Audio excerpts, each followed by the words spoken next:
Bienvenido de nuevo, Hype Bloggers, a un nuevo episodio del podcast La Caverna del Pensar. En esta edición de filosofía y poesía tenemos al poeta venezolano Pedro Mazzaroni. Bienvenido, Pedro, a la blockchain de Hype. Hola, bienvenido audiencia. A la comunidad de Humanitas. Queremos saber un poco de ti. Sabemos que eres poeta, sabemos que tienes muchos libros publicados, tal cual como está escrito en este artículo, pero queremos saber un poco de ti. Queremos que nos cuentes de dónde saliste, cómo te formaste, cuál es tu unión a esta rama de la literatura que es la poesía, cómo llegaste allí, etcétera. Sí, Carlos, fíjate que yo comencé estudiando en el colegio que está aquí justamente cerca, como 2-3 cuadras, el Colegio Santiago de Caracas, desde pequeño, desde el primer nivel. Y son 14 años, entonces los 14 años completos en ese colegio. Estaba la distinción en ese entonces, creo que ya no existe, de ciencias o humanidades. Y bueno, yo tenía como una inclinación humanista un poco, por el tema de lo que uno había leído hasta entonces, cosas como incluso un libro que se llama El Dador, es súper recomendación, ojos tapados, recomiendo ese libro. Es medio infantil, pero tiene un muy gran mensaje.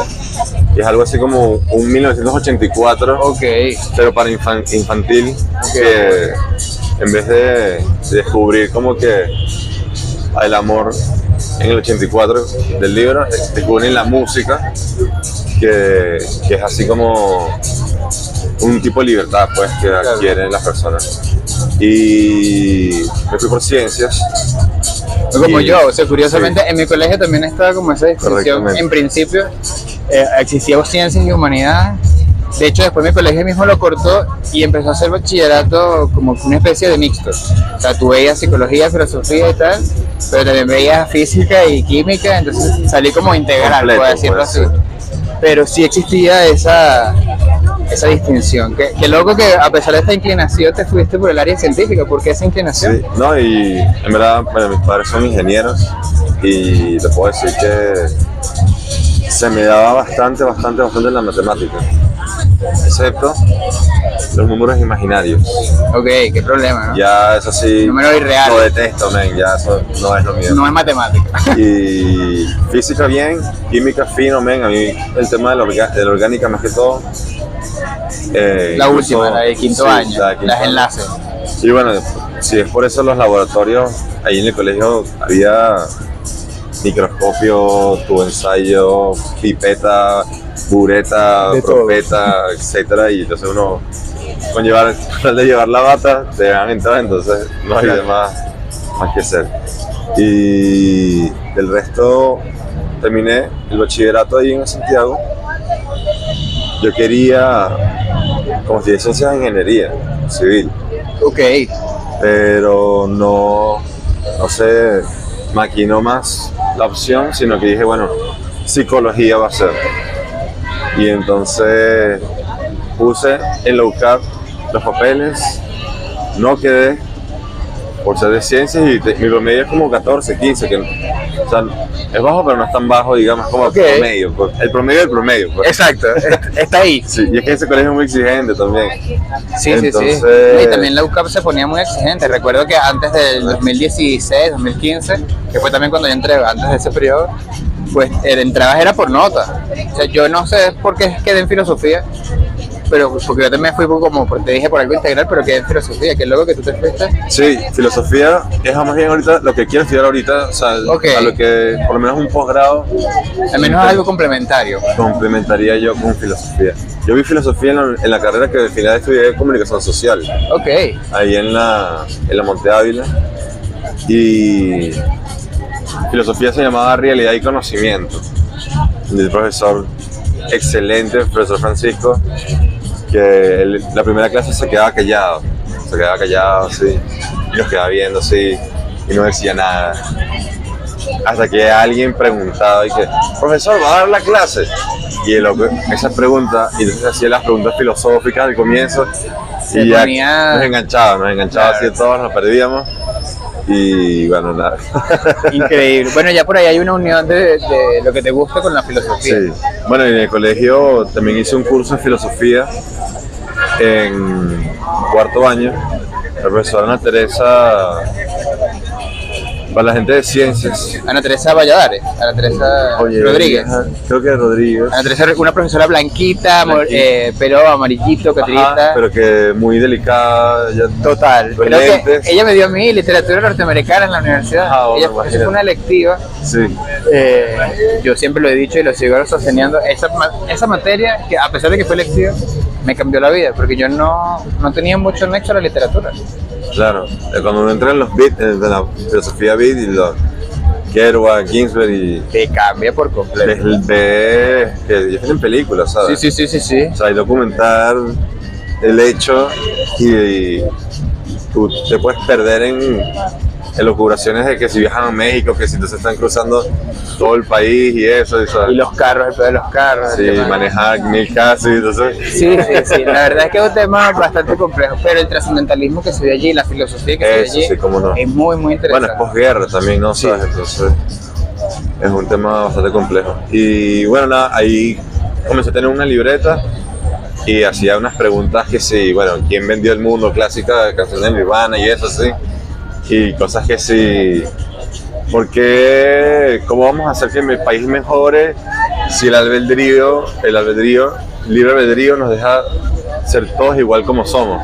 Esas son como las preguntas más o menos que yo tenía y cuando las pregunté fueron así como que, bueno, fíjate que cada vez como un tema más ontológico, que es donde yo más o menos trato como que la raya entre existencialismo y lo ontológico ya más... No tirando antropología, pero sí... Pero también va por allí. O sea, sí. Te entiendo perfectamente y me representa totalmente. Hay un profesor mío en la universidad, profesor, sé que escucha esto, el profesor Gabino Amato. ¿Cómo no? Un gran saludo. Fue mi primer ensayo de la universidad, lo escribí con ese profesor. Y me dijo, busca el tema que a ustedes les gusta. Yo les recomiendo que busquen algo que tenga que ver como con su tesis, para que vayan allí, tú sabes, agarrando camino. Y yo me fui por Sartre. Siempre fue una amante. ¿La náusea? Sí, la náusea, el tema del existencialismo de francés. Claro. Y dije, profesor, yo quiero hacer la monografía de Sartre. Y me dijo, te estás yendo por un contemporáneo, o sea, estás empezando la carrera. Le dije, profe, pero a mí me gusta. Y yo me enamoré de la carrera fue porque a una muchacha le gustaba Sartre y Simone de Beauvoir. Claro. Entonces empecé por allí. Yo me leí La Mujer Rota y el segundo sexo también es increíble. Sí, te cambia sabes que me falta también. Pero eso te cambia la vida, man. Te cambia la vida por completo. Este tipo de filosofías hay como una especie de quiebre en la forma en la que te hacen las preguntas, en la forma en la que te haces los cuestionamientos en general. No solamente las preguntas ontológicas, sino las preguntas del otro. Es decir, este otro está bien. Bueno, empiezas a empatizar más. Lo que decía mi profesora Marianela, que es la condición y la circunstancia humana, y tú te sitúas mucho también como que en esa experiencia, existencia que tuvieron estos autores, pues. Total. Pero el libro es el libro, man. Eso como escritor te lo puedo decir. Sí. A mí no me ha llegado alguien que me diga, bueno, por ahora, pero... Exacto, siempre va a haber alguno. Ya te bautizarás la primera vez. Bueno, y como pueden escuchar, y hablando de libros también, estamos en la Feria del Libro. Festival del Libro en Chacao, Caracas, Venezuela. Y esta es, Pedro, tu tercera vez participando. Sí, Cuéntanos un poco de eso. Cómo no, fíjate, los festivales yo comencé a ir. El primero fue en Los Caobos, ese es el Festival del Libro de Caracas, que lo hace la alcaldía de Caracas. La alcaldía, exacto. Y ellos invitan, eso sí, supera los stands, son muchísimos y bueno, al fin y al cabo Sultana del Lago participó, yo fui, tuvimos unas lecturas con público, compré libros, usados, nuevos, de todo un poco, y conocí también bastante gente interesada en libros y otros autores de Sultana, y entonces fui como desarrollando ese hábito de ir a las ferias, y la segunda fue la del libro así de Venezuela. Y eso sí fue en la Galería de Arte Nacional, justamente que hemos ido con los Poetas del Bosque. Exacto, porque cabe destacar también que Pedro es otro miembro de los Poetas del Bosque, tal cual está todo esto aquí en el artículo, pero es importante recalcarlo en el video. Pedro también es parte de los Poetas del Bosque. Y bueno, estamos bastante agradecidos con él de tenerlo dentro del grupo, una persona que sabe mucho. Como vemos, Pedro, tu nexo con los libros no solamente viene de estos festivales y de estas ediciones, sino que tienes mucha ya trayectoria con el tema de los libros. Entonces, cuéntanos un poco cómo llegaste allí, cómo fue ese proceso de Pedro convirtiéndose en el poeta que es hoy en día con más de 10 libros publicados. Bueno, yo comencé haciendo libros, poemas con el colegio. Clásico poema, el Día de las Madres, mamá, te amo mucho, a veces no escucho, te quiero mucho, entonces, ¿sabes? Claro, lo clásico. Rimas y eso. Y rimaba mucho, rimaba. ¿Tenías lírica, pues? Sí, rimaba con todo, buscaba siempre poco, foco así y eso. Y entonces, tengo todavía, creo que uno de los primeros poemas que yo habré escrito, que yo escribía, ¿sabes? Script. A mano. A mano, sí, pero no cursiva, pues. Claro, claro. Molde, pues, digamos. Sí, como letra por letra. Ajá. Y eso lo escribí, o sea, cursiva, que me bajé así, como que las empezaste a hacer tu Palmer con tu poesía. O sea, como, hay un proceso ahí, hay un cambio, hay un cambio de conciencia en ese proceso. Pero sí, ahí fue como un tema de replicar, pues, lo que uno había aprendido en el colegio, pero el tema fue ya con los primeros poemarios, cuando la librería aquí, que está justamente aquí en Altamira, pero cerró, pues, estaba aquí, Lugar Común, hacía los concursos de poesía, e incluso con la Embajada de Italia, y entonces uno participaba, eran más o menos 400 versos que uno tenía que tener, o sea, un poemario completo. Sí, claro, y estructurado además, 400 sí, versos es bastante. Sí, como no. Así por páginas y con las bases que ellos daban, que lineado y esto, y ahí hice los primeros.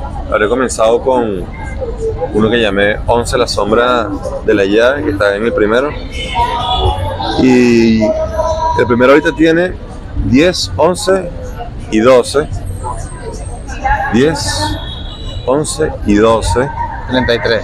Sí, que son los segmentos, digamos. Okay. Entonces, el tema está que comencé con el 11, hice el 12, y después con los que tenía, que te digo que ya los había hecho antes, fuiste haciendo saqué el un 10. collage. Entonces hice todo el poemario, no tenía esos segmentos. El 2 nada más es 13, el 3 es 14 y 15, y así voy hasta el 20, que es el poemario 6 que salió este año recientemente, que lo publicamos. Y ahora que estoy haciendo los demás poemarios, estoy sacando 1, 2, 3 hasta el 9. Entonces el juego está en que del 10 al 20 y después el 1 al 9. Y si se puede con la editorial y con los contratos y todo el tema legal, vamos a sacar 1 de al 20, pues, o sea, del Claro, 20, increíble, sí. increíble. Toda una secuencia, toda una saga, pues. Sí, pero que cronológicamente va a tener como esa ruptura que estábamos hablando de que, ¿sabes? Estos poemas son 2013, pero el 1 va a tener poemas del 2000, que sabe, 1.25, ¿sabes? Cuando yo haga los demás poemas, entonces... O sea, es atemporal también. Sí, va a ser como... Un viaje en el tiempo, sí, en el tiempo de Pedro. Exactamente, exactamente. Increíble. Pedro, ¿y cómo fue esa faceta? O sea, ¿o qué te llevó a ti a escribir poesía? ¿Por qué no, por ejemplo, cuentos? Tengo cuentos. ¿Tienes cuentos también? O sea, cuéntanos un poco de todo tu amplio aspecto de literatura, sí. Porque para los que no lo sepan, acá abajo también está en la página web de Pedro Mazzaroni, pero cuéntanos un poco de toda esta, digamos, el aspecto literario. Sí, yo o sea, lo que más me gusta es poesía, sin duda. Cuentos los desarrollé más que todo en la universidad con el profesor Jorge Sosa, en una clase que se llama Redacción y Estilo, que ahí nos daban como un tema y hacíamos cuentos cada clase y él nos corregía y nos devolvía. Los fui guardando y después los pulimos más o menos, y bueno, nada, Después saqué el primer cuentario, que es Capital. Se llama Capital en un tema de que, o sea, más o menos como ese territorio de los cuentos, como que remite a una capital, pero también es como que la capital imaginario de mis ideas, pues como que claro. no están... Y entonces, la novela sí, también fue en la universidad, pero fue después que los cuentos, en una clase que se llamaba Escritura Creativa, con justamente Jan Querets, que es un hombre, ese profesor ya está, creo que ahorita en Uruguay, y tiene la revista Casa País, así, Ok, sí, de literatura. ya sabemos cuál es. Y entonces,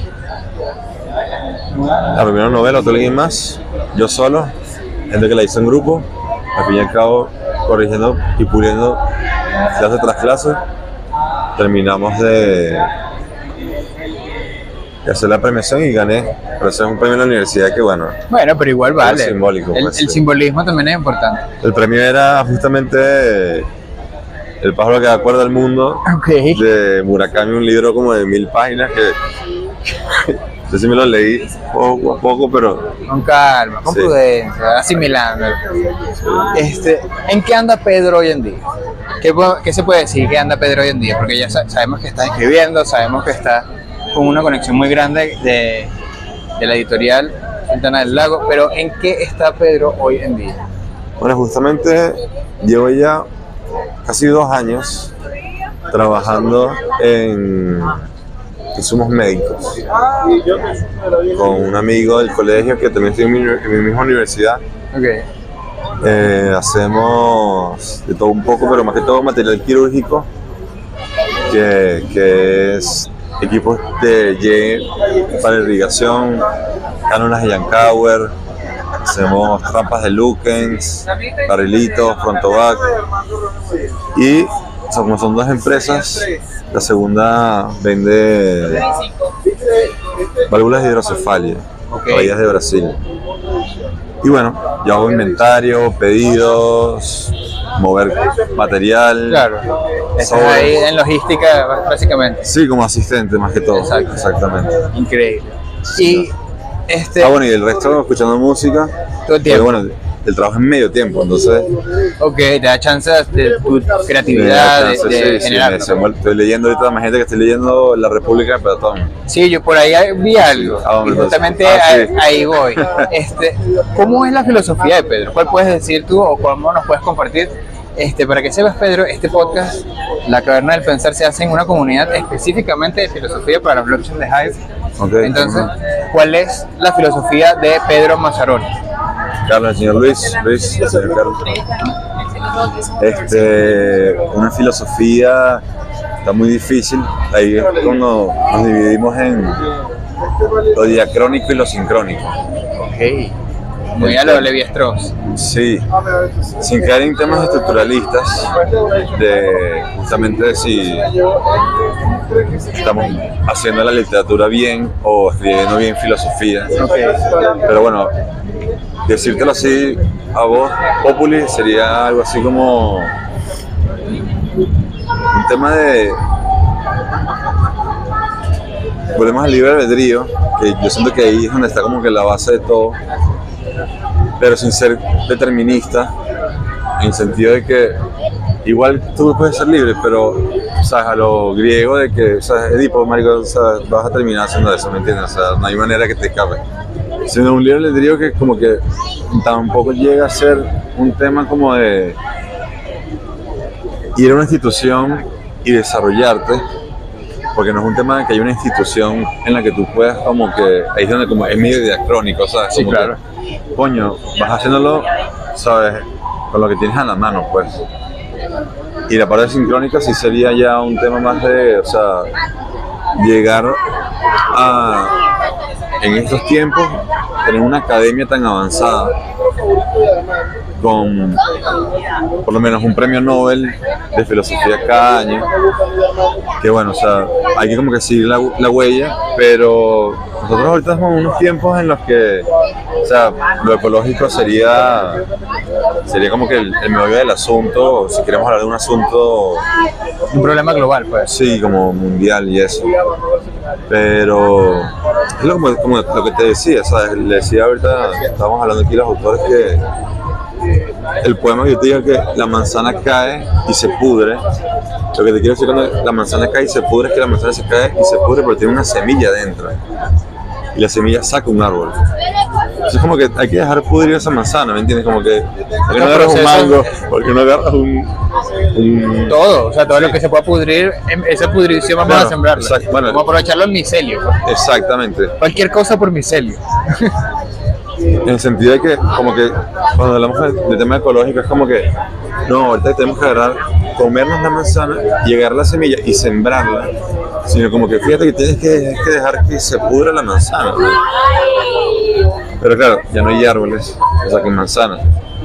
Entonces siento que si aplicamos un poco esa lógica, podemos llegar a una filosofía de verdad, como una filosofía del ambiente, más arraigada, digamos. Sí, una filosofía de lo ecológico, una filosofía de entender ecológico, sí, como lo hacen los antropólogos, claro, también. Teórica y práctica. Exacto, no nada más el tema ambiental, que evidentemente sí, sino el tema de lo que nos permea como sociedad. Sí. Cómo combinar arte y urbanismo, por ejemplo. Claro. Una gran pregunta. Hay gente que habla mucho de Medio Oriente, pero está el Extremo Oriente. Pero también debería estar Extremo Occidente y Medio Occidente. Entonces, ¿sabes? Como que... Medio Caribe. Exacto, el medio trópico, ¿verdad? Exacto. Disculpa. Tranquilo. ¿Algún mensaje que le quieras decir a la audiencia de los hype bloggers, en específico los de filosofía, los de literatura? ¿Algún mensaje que compartir, alguna frase del día? Hombre, mira, simplemente, o sea, si tú tienes las preguntas filosóficas, escríbelas y guárdalas, ¿ok? Y te vas a ir dando cuenta de que no nada más el libro, un amigo, el vecino, alguien sabe lo que te estás preguntando, man. No son preguntas que estás haciendo un vacío, a una vacuidad así oriental, que tú dices, oye y tal, ¿verdad? De la vacuidad tengo que saltar la trascendencia porque entonces estoy en Occidente y sabes, como que te empiezas a ir a los extremos de nuevo. Sino que haz tu pregunta, guarda en tu libreta, tú mismo vas a ir desarrollando qué es lo que yo creo, ¿ves? Como que fervientemente, que se puede uno desarrollar poco a poco a medida que se avanza. Total. Así es. ¿Alguna recomendación musical, ya que eres un músico lover? Bueno, ahorita estoy con los Rolling Stones, sacaron álbum nuevo, pero estoy escuchando los primeros y... Hombre, no, o sea, si me dices que si los Beatles, los Rolling Stones, en esa época, en los 60, como que los Beatles tenían un poco más de carisma, pero los Rolling tienen ahí su picante que, sí, claro, que le echa veneno a la cosa, entonces... Ahí vamos. Buenísimo, Pedro. Para ir ya cerrando, sabemos que tienes también poesía en inglés. Cuéntanos un poco de esa poesía en inglés como para cerrar. Sí, esta poesía en inglés la hice traduciendo textualmente lo que mi colegio es bilingüe y hice un viaje a Canadá en el 2012, un mes. Y en la universidad también vi inglés. Por ejemplo, puedo leer uno en inglés y después te lo voy a leer en español, sí, que lo tenemos aquí. O sea, el poemario 1 es el mismo poemario, pero en inglés. Es el mismo, pero en inglés. Exacto. Por ejemplo, mira, este es el primero. Es decir, Beginnings, del 7 de diciembre del 2013. Beautiful happiness, it hurts that you are a victim of a needed duality. I feel on the top, like if there wasn't beyond. The circle of light truly acts. Once again you leave me behind to find me once more, or maybe it is me who won't stop looking for you. Entangled by desire, enjoying without doubt in kissing you, but the other part finishes its waiting time. I'll try not to see you anymore, so I can be done once again. Okay. Chequea ahorita. Ahora en español, versión español. Ese es mi primer poema, o sea que tengo, digamos que te conté que lo escribí en cursiva, pero de la libreta también. Mira, Principios, 7 de diciembre del 2013. Bellísima felicidad, me duele que seas víctima de una tan necesaria dualidad. Uno se siente en la cima, como si no hubiera más allá, El círculo de la vida actúa en verdad. De nuevo te vas, me dejas atrás, para volverme a encontrar. ¿O será que más bien no paro de buscarte, enredada por deseos de gozar, disfrutar sin vacilar en besarte? Pero la otra parte...